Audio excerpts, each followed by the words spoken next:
Here to present the Brisco brothers into the class of 2008 WWE Hall of Fame, please welcome the man that's given me a stock tip or two, JBL.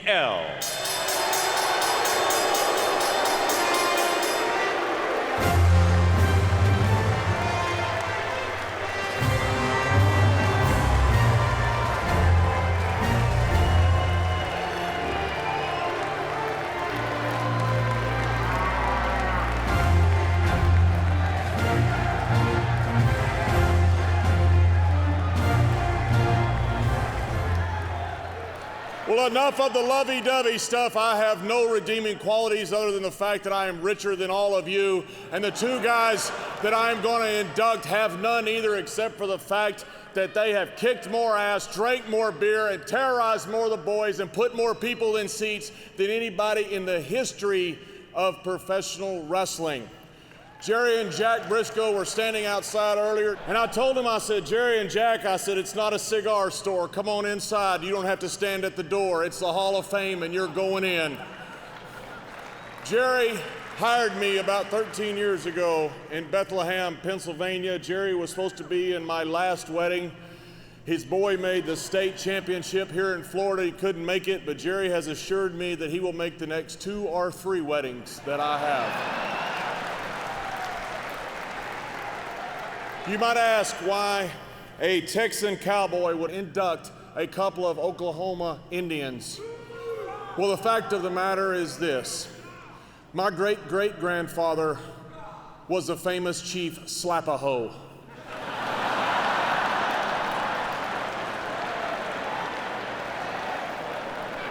And we share a common heritage. Bruce Pritchard should rather be here, Gerry Brisco's best friend, but it's beyond parallel the honor that I have gotten to induct what I believe is the greatest tag team in the history of professional wrestling.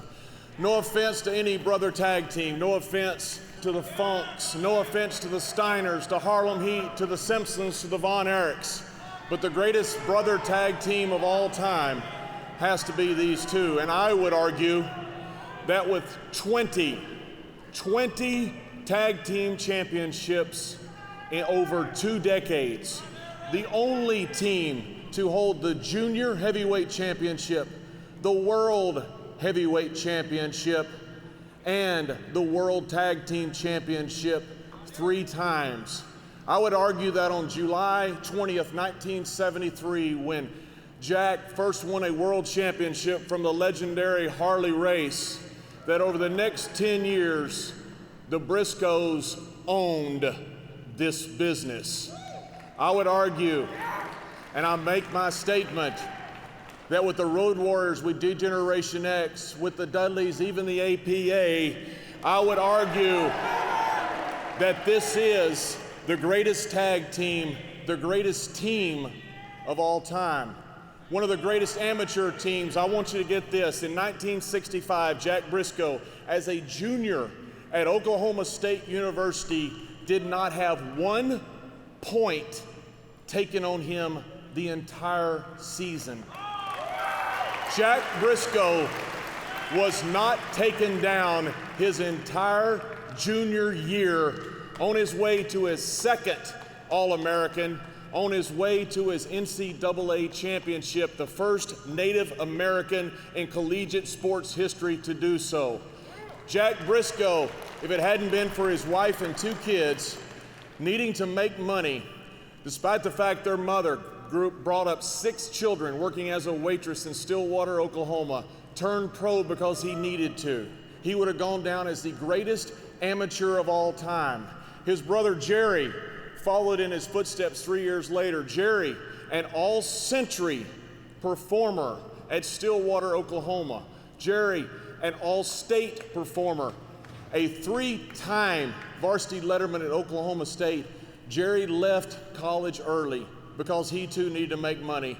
And what they did in the next 20 years, which I'm going to explain, is terrorize locker rooms. These guys know what I'm talking about because there's certain things in American history that are very important. In 1492, an idiot named Christopher Columbus missed his mark by 5,000 miles. He named the Native Americans Indians, and he missed the hemisphere, and yet we have still made statues to this moron and made a day after him. However, if Christopher Columbus had not been such an idiot, the village people would have a Buddhist instead of a chief, and firewater would not be introduced to the Briscos. Because let me explain this. You've heard crazy stories about Crazy Horse, Geronimo, Cochise, Sitting Bull. There is nothing compared to a Brisco-owned beer.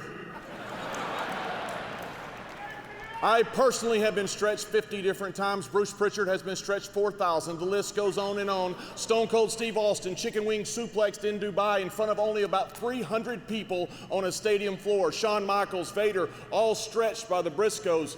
But I want to tell you, I am not here to tell stories on the Briscos because that would bore people. So I'm not going to tell about the time that Gerry Brisco and Barry Windham stuck a little red express truck in an orange tree in Odessa, Florida, shook the tree to get it down. I am not going to tell about the time that Black Jack Mulligan left his young boy, Barry Windham, to be mentored by the Briscos, having no idea he had put him in the hands of Lucifer and Satan. I am also not going to tell the story about Jack Brisco being set up by Don the Lawman Slatton and Terry Funk in Abilene, Texas, claiming that he was about to meet Dolph Briscoe, the governor of the state of Texas. When Jack found out, because Harley Race was the only one brave enough to tell him, none of the boys would show up because Jack intended on beating up everyone. I will not tell you about Jack's pregame ritual, that of a very, very intense 4 minutes on a Marlboro cigarette, 2 jumping jacks, followed by a 60-minute match. I'm also not going to tell you about the time that the entire Seattle Fire Department had to come to Gerry Brisco's room, and that's all I can tell you about that. I'm not going to tell you about the fact that you can tell when Gerry Brisco specifically has had too much to drink because I, Dusty Rhodes, The Undertaker, Stone Cold Steve Austin, Bruce Pritchard, and every other Texan gets a message from Gerry, a text, usually misspelled.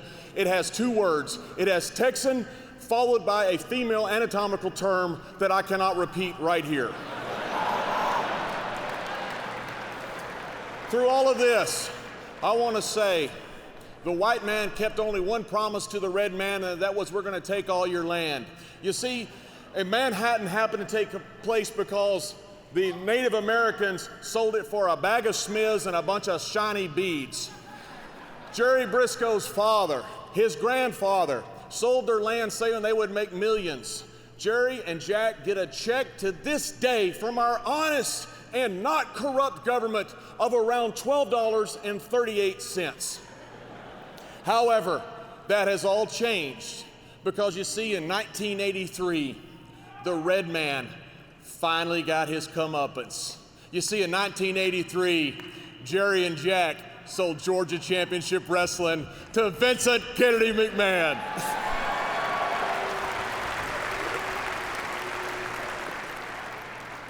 Gerry and Jack were never the same and never was professional wrestling. They now own half of Tampa, they own half of Georgia, North Carolina, the Kona Coast. Gerry and Jack work because they want to, which is the greatest thing in the world. Jack retired in 1984. Gerry found a different lifelong partner who I'm sure he loves dearly, Pat Patterson.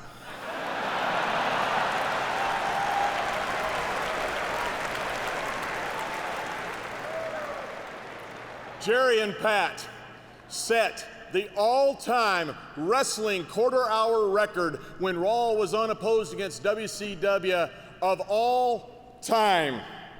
Gerry and Jack, despite their riches, have done a lot for this business. They've introduced Hulk Hogan to this business. They've introduced Kurt Angle. They've introduced Brock Lesnar. They've introduced Kevin Nash. And most importantly, they introduced me, JBL.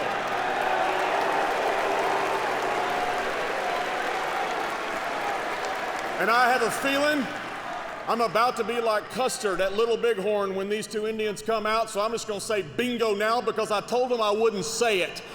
Gerry comes to work, he works with young guys. I wanna tell you something, this business was a credit, and I will argue that the greatest tag team of all time, 20 titles over 2 decades, they held every major title you could. They owned this business from 1973 to 1983. Ladies and gentlemen, the Hall of Fame is now complete. The Brisco brothers. Brisco.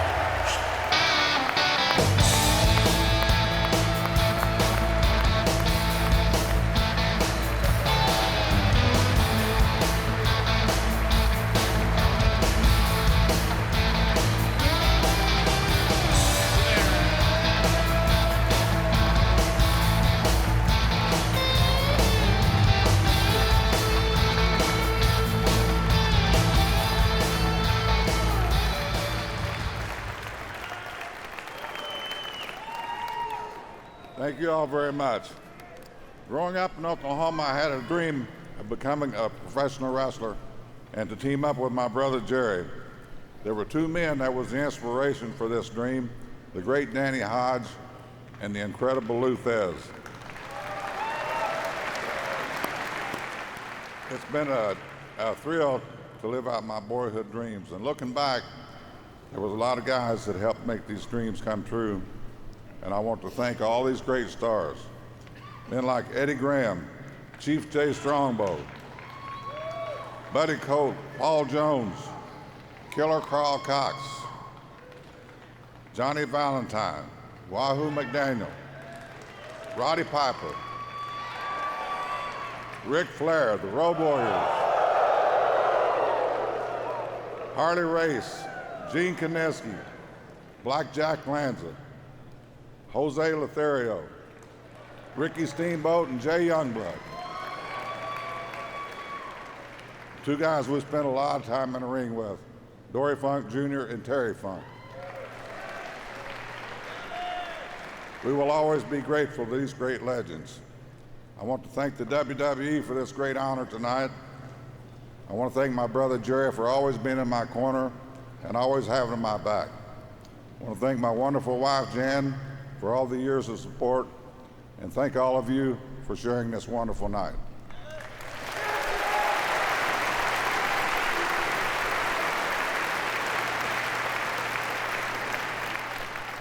First of all, I want to know who's running Gorilla back there. There's nobody to tell me, get the hell out of the ring and you got 2 minutes to go. And by the way, Jericho, you got 2 minutes for this thing, your match tomorrow night, so get it done there. I'd like to thank JBL, I guess. Not sure, but I'd like to thank JBL, and I think his partner in crime, Brother Love, Bruce Pritchard, had a lot to do with those words, and I appreciate them. I've had a tremendous journey in this business. It's worth the drive, brother, it's worth the drive.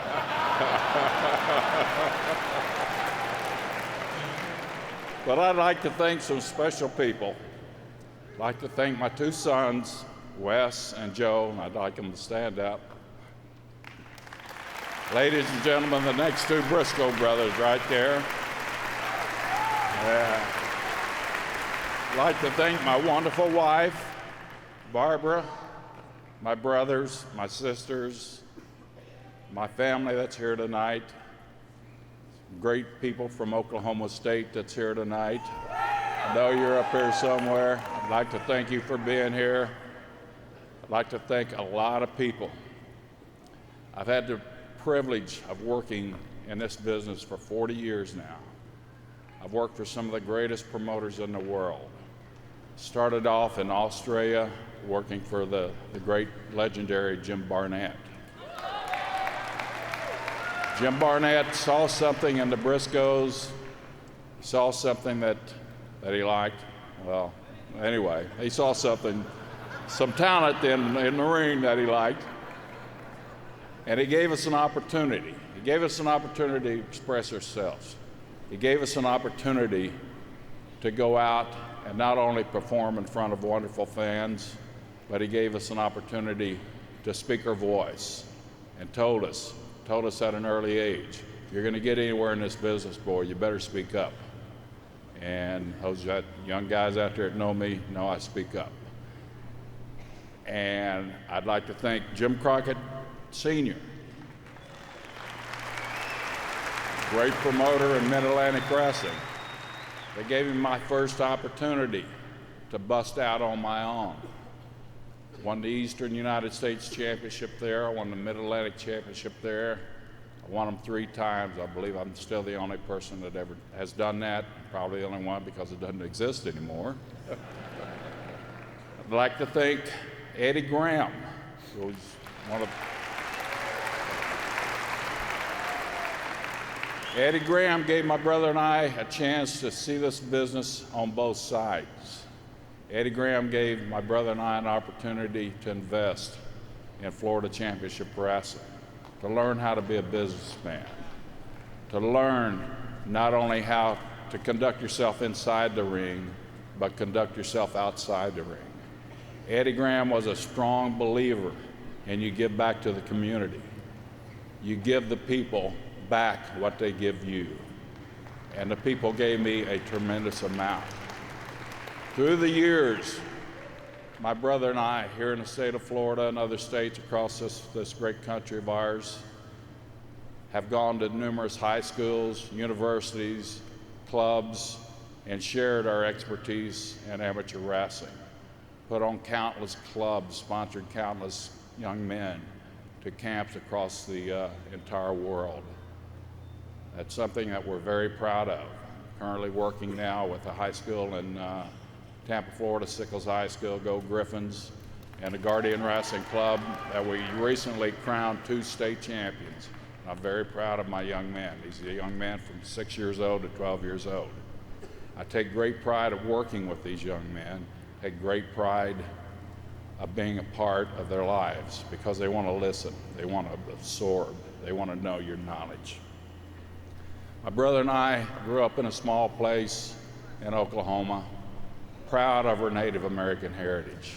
We're very proud to be Chickasaw Indians. We are truly the first Native American brother tag team to be inducted in this Hall of Fame. And I take great pride in that. I take great pride in my heritage. Earlier, Bradshaw referred to a number of superstars who I had the pleasure of, let's say, stretching in some of my off moments. Just to name a few, Brother Love about 10,000 times, JBL probably another 3,000 or 4,000 times, even a rattlesnake down there, Stone Cold Steve Austin, who claims this week, he said, I want to let you in on a little secret. He said, I'll let you do that. All right, Steve, I take you as your word, I believe it. But he said another thing, something in common that all these people had, that I had the privilege of stretching. All these people hailed from the state of Texas, and you know how much us Oklahomans like beating the hell out of you Texans. JBL also said that I hired him in Bethlehem, Pennsylvania in the shower.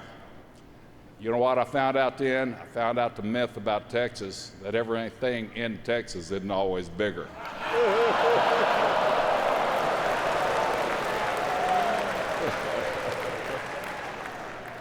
But what I'd like to say tonight, and I'd like to end it all, is I look out here and I see all the young talent of the WWE. Makes me very proud that I'm still a part of this business, and still can be an influence in this business. And I see the passion. I see the passion of these young guys. I see the dedication of these young guys. I see the sacrifices of these young guys. I see the pressures that they go through. And believe me, the pressures that my brother and I went through at our time wasn't near the pressures that you guys go through today. And I want to thank you because I know that this business is going to be in great shape for another 30, 40 years, 100 years, because of young men like this, young ladies that we have, our beautiful divas that we have. And I'd like to thank one and all for your dedication, for your passion, and for your sacrifices that you have to make every day when you're out on the road away from your family. You know, 40 years in this business, the road has been great. Been to a lot of great countries, seen a lot of great things. Been to the Taj Mahal with Triple H, run into all kinds of different types of critters with Barry Windham. So I went all over South Africa, had a lot of good times, drank a lot of different kinds of beer, had a lot of enjoyment. But one thing, this road, I've loved every minute of it.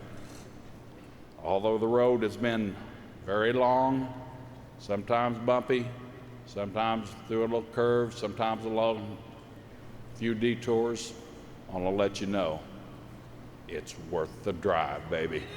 Thank you very much. God bless our troops. Bring them on.